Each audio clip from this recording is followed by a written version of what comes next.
আমি মামলা দিব আর কি আফ্রিদি এবং মাই টিভি তাদের নামে আর কি, যেহেতু তাদেরকে এখন জেলে নিতে পারছে প্রশাসন। এতদিন তো ভাবছিলাম যে তাদেরকে জেলের ভিতরে নেওয়া যাবে না, ক্ষমতা তাদের ছিল।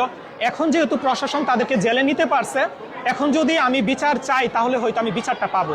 সো এই জন্য হয়তো আমি মামলা করতে পারি, মানে চিন্তা আমি করতেছি মামলা করার আর কি। আচ্ছা, আপনার সাথে মূলত মাই টিভির কি ঝামেলাটা হয়েছিল তৎকালীন সময়ে? ওইটা ছিল যে একজন মহিলা মাই টিভির আসল মালিক দাবি করে, অনেক বেশি কান্না করে, আর এই প্রতিবেদনটা তৈরি করে ইউএস এর একজন মাই টিভির মূল মালিক এটা দাবি করে আর কি। এখন আমি তো জানি না, তখন আমি বললাম যে প্রশাসন এটা তদন্ত করে দেখবে যে এই মহিলা যেহেতু নিজে মালিক দাবি করতেছে, এটা সত্য নাকি মিথ্যা, এটা প্রশাসন যাচাই বাছাই করবে। যদি যাচাই বাছাই করে দেখে যে ইনি মালিক কিংবা মালিক না, যাই হোক না কেন, এটা প্রশাসন সবকিছু মানে তদন্ত করবে আর কি।